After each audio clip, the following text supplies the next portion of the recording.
చుక కుంకుమతో నియతారుణితాతుల నీలతనో కమలాయతలోచన లోకపతే విజయీ భవ వెంకటశైలపతే.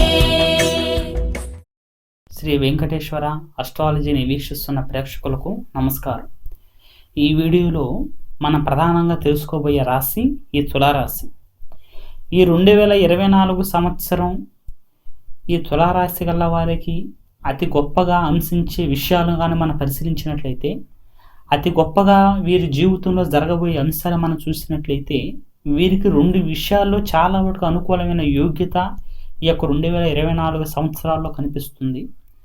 భార్యాభర్తల మధ్య ఉన్న సమస్యలు ఎప్పటి నుండో మిమ్మల్ని ఇంట్లో ఇబ్బందులు పెడుతూ, సమస్యలు పెడుతూ, ఇంట్లో లేని వాటికి ఉన్న వాటికి చికాకులు సమస్యలు తెస్తూ మిమ్మల్ని ఇబ్బంది పెడుతున్న బాధలు ఏదైతే ఉంటాయో అవన్నీ కూడా చాలా జాగ్రత్తగా ఈ యొక్క సమయకాలంలో మీరు వాటిని తెలుసుకొని పెద్దరికంగా మీ సమస్యని మీరే తీసేసుకోవడానికి, మీ సమస్యని మీరే క్లియర్ చేసుకోవడానికి కూర్చొని ఒకరిద్దరు సమక్షం అనేది లేకుండా ఇంట్లో ఉన్న సమస్యని మీ అంతటి మీరే కూర్చొని సరి చేసుకోవడానికి చాలా వరకు అనుకూలించే సమయం ఇది. అలా మీరు చేసుకున్నట్టుగా మీకు ఎలాంటి ఇబ్బంది లేకుండా మంచి ప్రతిఫలం చూస్తారు. భార్యాభర్తల మధ్య ఉన్న సమస్యల్ని అవి కూడా పూర్తిగా పెద్దరికంగా మీరు ఆలోచించి తీసుకునే నిర్ణయాల చేతన అవన్నీ కూడా పరిపూర్ణంగా తెగిపోయి సమస్యల నుండి బయటపడటానికి చాలా వరకు ఆస్కారం ఉంది. అదేవిధంగా భార్యాభర్తలు ఎడమకంగా ఉంటూ, అత్తగారిలో ఇంట్లో ఉండాల్సిన భార్య పుట్టింట్లో ఉంటూ చాలా వరకు వీళ్ళ మధ్య దూరం పెరిగి అవసరమైతే పోలీస్ స్టేషన్లో కోర్టు దాకా పోయిన సమస్యలు కూడా చాలా వరకు చాకచక్యంగా ఈ యొక్క సమయకాలంలో ఆ సమస్య నుంచి బయటపడటానికి ఈ యొక్క తులారాశి గల వారికి చాలా ప్రధానమైన కాలం ఇది. మీరు మధ్య వాళ్ళ చేత చెప్పినా సరే, మధ్య వాళ్ళ చేత రాయబారం పంపించినా సరే ఆ సమస్యని కాస్త తెగిపోవటం, అంటే అర్థం చేసుకోవటం, భార్యకి భర్తకు భార్య అర్థం చేసుకొని సమస్య అనేది కాస్త పెంచుకోకుండా ఇది నా కుటుంబం, నా సంసారమే కదా, కాస్త ముందుకెళ్ళాలి అని చెప్పి మీకు ఎప్పుడుండో నలుగుతున్న సమస్యలు అవి పోలీస్ స్టేషన్ దాకా, కోర్టు దాకా పోయినవి కూడా మళ్ళీ సెటిల్మెంట్ అయిపోయి మళ్ళీ దగ్గర దాకా రావటము, ఇలా బంధం అనేది విడిపోకుండా అతకటానికి చాలా వరకు మీకు అనుకూలిస్తుంది. అలా అనుకూలంగా ముందుకెళ్తారు.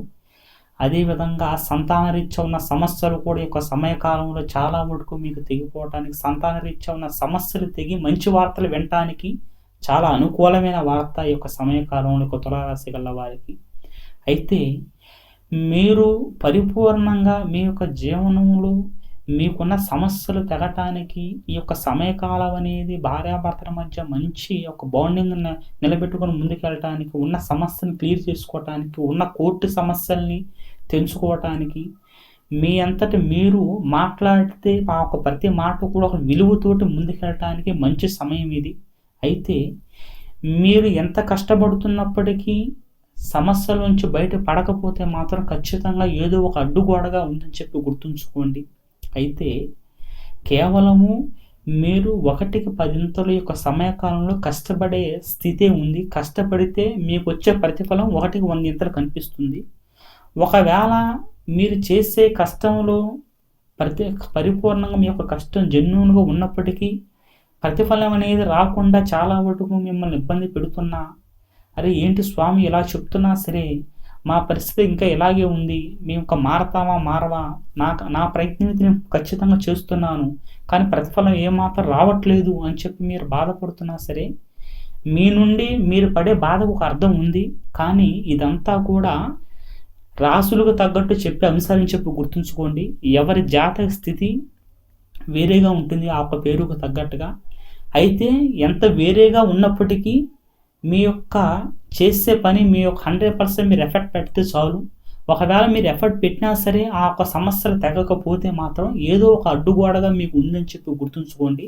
అది జాతకంలో వచ్చే సమస్యలే కావచ్చు, లేదంటే నరుల వల్ల వచ్చే ఇబ్బందులే కావచ్చు, నర దృష్టే కావచ్చు, చెడు ప్రయోగాలే కావచ్చు, ఏదో ఒక సమస్య ఉండటం చేతనే మీ యొక్క ప్రయత్నం మీరు చేస్తున్నప్పటికీ ఆ ప్రయత్నం ఎంతున్నా ప్రతిఫలం అనేది మీ చేదాకా రాకుండా మిమ్మల్ని ఇబ్బంది పెట్టడానికి చాలా వాటికి ఆస్కారం ఉంటుంది. కాబట్టి అది ఏమిటా సమస్య అని చెప్పి మీ జాతకాన్ని పరిశీలన చేసుకొని ఆ సమస్యను తెలుసుకొని ఆ అడ్డుగోడను తీసేసుకోగలిగితే ఖచ్చితంగా మీరు అనుకున్నట్టుగా ఎలాంటి ఇబ్బంది లేకుండా నేను చెప్పిన అంశాల్లో 100% ఖచ్చితమైన పరిష్కారం, ఖచ్చితమైన ప్రతిఫలం అనేది మీరు చూస్తారని చెప్పి గుర్తుపెట్టుకోండి. అయితే ఈ యొక్క సమయకాలం అంతా కూడా మీకు పరిపూర్ణంగా కలిసి రావాలని చెప్పి ఆ మహానుభావుడు వెంకటరమణుని ప్రార్థిస్తూ మీరు చేసే ప్రతి పనులు అష్టైశ్వర్య భోగ భాగ్యాలతో ముందుకెళ్లాలని చెప్పి ఆ పరమాత్మను ప్రార్థిస్తూ సర్వేజన సుఖినో భవంతు.